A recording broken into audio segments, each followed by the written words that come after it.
আসসালামু আলাইকুম। হ্যালো প্রিয় লিসেনার্স, সকলকে সালাম এবং নমস্কার। যে যেখানে আছো আশা করি ভালো আছো, ভালোর দলে আছো। যে যেখান থেকে আমাকে শুনছো সকলকে শুভেচ্ছা অভিনন্দন জানাচ্ছি। সত্য ঘটনা নিয়ে আজকে একটি ভৌতিক গল্প। প্রতিনিয়ত আমি তোমাদেরকে ভৌতিক গল্প উপহার দেওয়াই হচ্ছে আমার কাজ। এন্টারটেনমেন্ট হিসেবে ভৌতিক গল্প তোমাদেরকে উপহার দিই, আনন্দ দিতে। ভৌতিক গল্প বিশ্বাস করা না করা কেবল এটা তোমাদের উপর নির্ভর করে, কিন্তু ভৌতিক গল্প উপহার দেই বলে মিথ্যা কুসংস্কার আমরা কখনো বিশ্বাস করি না। আশা করি তোমরা মিথ্যা কুসংস্কার কখনো সমাজে রটাবে না। তো আমরা ভৌতিক গল্পে চলে যাই। আজকের এই গল্পটা আমাদের ইমেলে পাঠিয়েছেন শুধু নারায়ণগঞ্জ থেকে আমার এক বন্ধু, আমার এক লিসেনার, যিনি আমার প্রতিনিয়ত আমার গল্প শোনেন। তিনি এই গল্পটা পাঠিয়েছেন। গল্পটা অনেক দিনের আগের ঘটে যাওয়া ঘটনা, সেটা হবে 20 কিংবা 25 বছর আগের ঘটনা। ঘটেছিল 1992 সালের কথা। 1992 সালের দিকের এই ঘটনাটা উনি আমাদেরকে মেলে যেভাবে লিখে পাঠিয়েছেন আমরা ঠিক সেভাবে তোমাদেরকে পড়ে শোনাবো। সো বন্ধুরা, যারা এখনও চ্যানেলটা সাবস্ক্রাইব করোনি প্লিজ দয়া করে চ্যানেলটা সাবস্ক্রাইব করে সঙ্গে থেকো। আর তোমাদের মধ্যে যদি ভৌতিক গল্প কেউ পাঠাতে চাও তাহলে সেই গল্পগুলো আমাদের ইমেল কিংবা হোয়াটসঅ্যাপে তোমরা পাঠাতে পারবে। তো আমরা গল্পে ফিরে যাই। গল্পটা শুরু করার আগে যেটা বলা দরকার ছিল তার পরিচয়টা গোপন রাখতে বলেছেন, শুধু তার ঠিকানাটা বলেছেন নারায়ণগঞ্জ থেকে। আমি 1992 সালে এসএসসি পরীক্ষা দেওয়ার জন্য আমি 2500 উপজেলায় চলে যাই। সেখানে আমার পরীক্ষার কেন্দ্র। যদিও আমি নারায়ণগঞ্জে পড়াশোনা করেছি, কারণবশত আমাকে একটা স্কুল থেকে আমাকে পরীক্ষা দিতে হয়েছে, সেন্ট্রাল করোনেশন হাই স্কুল। ওখান থেকে আমাকে পরীক্ষা দিতে হয়েছে। তো সেন্ট্রাল করোনেশন হাই স্কুলের অবস্থানটা হচ্ছে 2500 উপজেলার দুপ্তরা ইউনিয়নের দুপ্তরা। এই স্কুলটা অনেক পুরাতন একটা স্কুল, 100 বছরের পুরাতন একটা স্কুল। এটা 1912 সালে স্থাপিত হয়েছে। তো সেই স্কুল থেকে আমার পরীক্ষা 2500 কেন্দ্র পড়েছে। তো যেহেতু আমাকে ওখানে ভাড়া থেকে তারপর আমাকে ওখানে পরীক্ষা দিতে হবে, তো সেই ক্ষেত্রে আমরা আরও দুজন মিলে একটা রুম ভাড়া করলাম। একটা রুম নিলাম স্কুলের কেন্দ্রের আশেপাশে। সেই আশেপাশের কেন্দ্র থেকে আমরা পরীক্ষা দেব। তবে যেখানে আমরা ভাড়া নিয়েছিলাম সেখানে মানে একটা গ্রামের লাস্ট অংশ, যেখানে পাশে দিয়ে সব জঙ্গলের মতো দেখতে, ঘর দুয়ার নেই। পাশে একটা টিনের ঘর ছিল, দোচালা টিনের ঘর, 2টা রুম। পাশের রুমে এক ভদ্রমহিলা হিন্দু উনি থাকতেন, ওনার নামটা এখনও আমার মনে পড়ে, মিনতি দিদি আমাদেরকে ওই পাশের রুমটা ভাড়া দিয়েছিলেন। মিনতি দিদি আবার যে উনিও ভাড়া থাকেন, উনি বাড়িওয়ালাকে বলে এখানে আমাদের ভাড়ার ব্যবস্থা করে দিয়েছেন এবং উনি আমাদের রান্নাবান্না করে এবং খাওয়াবেন এই প্রতিশ্রুতিতে আমরা 1 মাসের জন্য ভাড়া নিলাম। তো আমাদের বাড়ি থেকে 2 মিনিটের রাস্তা, বেশি দূর হবে না বাড়িওয়ালার বাসা। তো বাড়িওয়ালা আবার সেই সময় চাকরি করতেন একটা শিক্ষা বোর্ডে। তো তার একটা ছেলে এবং একটা মেয়ে, তার মেয়েটাও আবার পরীক্ষার্থী।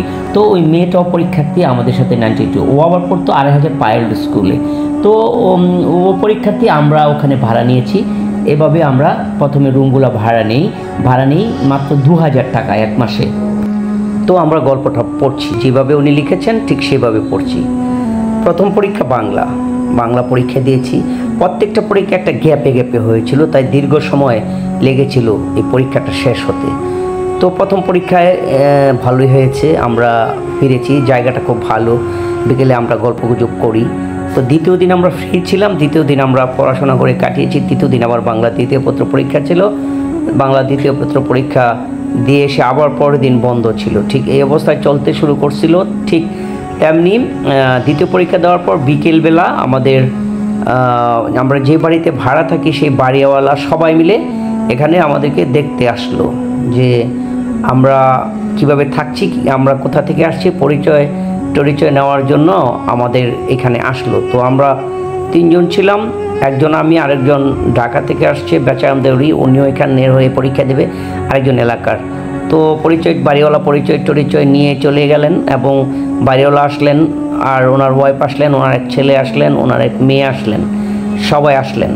মেয়েটাও আমাদের সাথে পরীক্ষার্থী। তো মেয়েটা 3 জনের মধ্যে আমার সাথে একটু কথা হলো। ওই সময় তো 92 সাল তো মোবাইলের যুগ ছিল না। তো কথা হওয়ার পর মানে কথা হলো তার সাথে। তো এভাবেই আমরা পরীক্ষা চলছিল, পরীক্ষার অর্ধি। তো বন্ধের সময় বাকি 2 জন তার বাড়ি চলে গেল। নেক্সট একটা বন্ধ ছিল 4-5 দিনের, তো আমি আর যাইনি। সেই সুবাদে ওই বাড়িওয়ালা আমাকে বলল যে তুমি একা আছো, আমাদের এখানে দুপুরে খেয়ে যে আমাদের এখানে আজকে খাওয়া দাওয়া করবে। তো যাই হোক খেলাম, খাওয়ার পর ওনার মেয়ের সাথে একটু গল্পগুজব হলো, একটু বন্ধুসুলভ ভাব হলো আর কি। তো এইভাবে চলতে থাকলো কিছুটা দিন, 5-6 দিনের মধ্যে ওনার সাথে আমার ভালো একটা সম্পর্ক সক্ষমতা গড়ে উঠলো।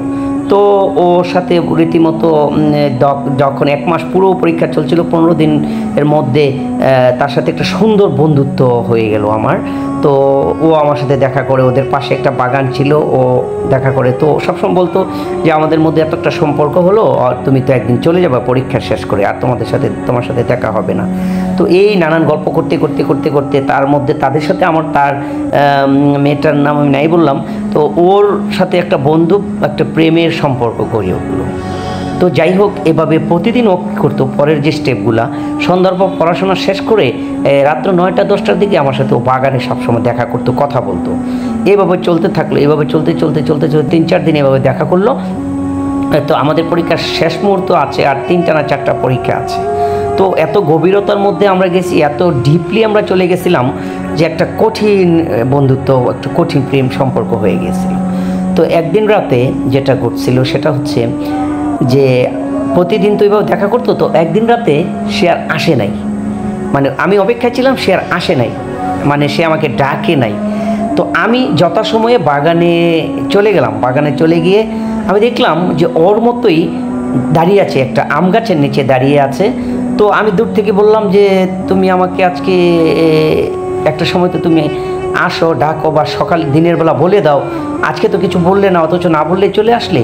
তো কোনো কথা বলছে না, যে আমি বলছি যে তুমি কথা বলছো না কেন, তো কোনো প্রকার কথা বলছে না। তো আমি ওর দিকে যতটুকু আগাই ও ততটুকু পিছায়। তো আমি ঠিক বুঝতে পারলাম না যে, তার মানে আমি ভাবলাম সে কি অভিমান বা রাগ। আমি ভাবলাম যে এর সাথে তো এমন কিছু হয়নি যে রাগ কিংবা অভিমান করার মতো। তো আমি কি করলাম যে একটু কাছে যেতে চাইলাম, তো ও একটু পিছনে চলে যায়, একটু কাছে চলে যায়, ও একটু পিছনে চলে যায়। তো কি করি, এ করতে করতে করতে করতে আমি একটা সময় ঘাড় ঘুরিয়ে পিছনে তাকালাম, পিছনে তাকায় দিই, এখন আর সে কোথাও নেই। আমি বলছি যে হয়তো বা সে আমার সাথে দুষ্টুমি করতেছে। তো আমি কিছু ডাকলাম, ডাকার পর আর তাকে পেলাম না। তো আমার মধ্যে একটা অভিমান হলো, আমি নিজেই চলে আসলাম ওখান থেকে। আমি নিজেই চলে আসলাম, চলে এসে বাসায় যে কাজটা হলো কি, আসলে এই ধরনের হলো কেন, এই চিন্তা ভাবনা করতেছিলাম, এটা হলো কেন। তো পরের দিন পরীক্ষার হলে যাওয়ার আগে সেই মুহূর্তে আমি তাকে জিজ্ঞেস করলাম যে তুমি কালকে রাত্রে এরকম করলে কেন, তুমি আসলে পিছনে চলে গেলে। বলছে না, আমি তো কালকে যাইনি। বলছে না, আমি তাহলে তুমি তো বলো না যাইনি।